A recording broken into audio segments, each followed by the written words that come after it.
அரசியல் களத்தில் வந்து எஜமானர்கள் யாருன்னா வந்து மக்கள் தான். நீங்கள் வந்து உங்கள் சக போட்டியாளர்கள்ட்ட வந்து அவங்கள எப்படி வேணாலும் பேசலாம், கூட்டலாம், என்ன வேணாலும் பண்ணிக்கலாம், திட்டலாம், என்ன வேணாலும் பண்ணிக்கலாம்.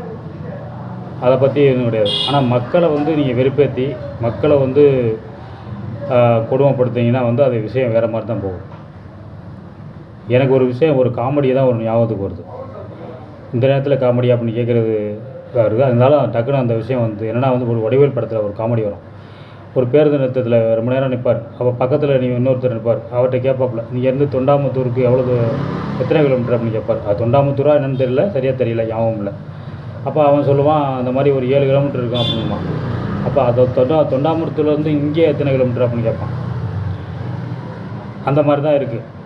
அதாவது நீங்கள் வந்து உங்கள் வீட்டிலேருந்து உங்கள் பனையூர்லேருந்து திருச்சி ஏர்போர்ட் வந்து கரூருக்கு வர்றதுக்கு 8 மணி நேரம் எடுத்துக்கிட்டீங்க. ஆனால் இங்கேருந்து நீங்கள் வந்து புறமுதுகு காட்டி ஓடுறதுக்கு வந்து பனையூருக்கு போய் சேர்றதுக்கு வெறும் 45 நிமிடங்கள் என்னமோ போய் சேர்ந்துட்டீங்க. அப்போ இது என்ன கணக்கு? இதுதான் அரசியல் கணக்கா?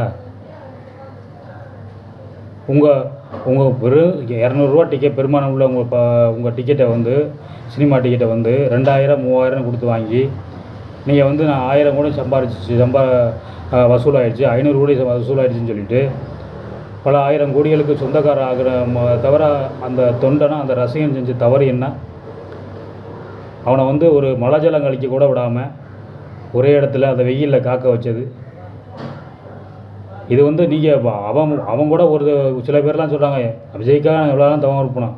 ஆனால் மேலே ஒருத்தர் இருக்கான், அவன் கணக்கு வந்து கரெக்டாக இருக்கும். அவன் ஒரு கணக்கு போடுவான், அதுலேருந்து தப்ப முடியாது யாரும்.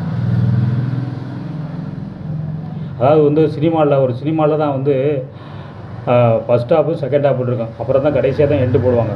நீங்கள் ஃபஸ்ட் ஹாஃபை தாடுறதுக்கு முன்னாலேயே நீங்களே உங்களுக்கு வந்து எண்டு கார்டு போடுற மாதிரி தான் அது வந்து இருக்குது. சரி, அதெல்லாம் விடுங்க. நீங்கள் வந்து இப்போ வந்து சினிமாவில் வந்து அரசியலில் வந்து ஆரம்ப கட்டத்தில் இருக்கீங்க. அதே மாதிரி நீங்கள் அப்படியே ஃப்ளாஷ்பேக் போங்க. உங்கள் சினிமா வாழ்க்கையில் நீங்கள் ஆரம்ப கட்டத்தில் இருக்கும்போது இப்படி தான் இருந்தீங்களா? வாழ்க்கையில் போராடணும், ஒரு பேர் வாங்கணும், ஒரு சூப்பரான ஸ்டார்னு பேர் வாங்கணும். அதுக்காக நீங்கள் எவ்வளோ உழைச்சிருப்பீங்க. எவ்வளோ சீக்கிரம் ஒரு ஷூட்டிங் ஸ்பாட்டுக்கு போனோம்னா கால் சீட்டு கொடுத்தா விட அன்றைக்கி போனோம்னா 2 மணி நேரத்துக்கு முன்னாலே போயிட்டு மாட்டீங்களா? அப்போ வந்து உங்கள் சுயநலத்துக்கு நீங்கள் சம்பாதிக்கிறதுக்குனா வந்து கரெக்டாக இருப்பீங்க. ஆனால் மக்கள் ஈனா வேணாம். நீங்கள் எவ்வளோ நேரத்துக்கு வேணாலும் அவங்கள காக்க வைக்கலாம், அவங்கள சாவடிக்கலாம்.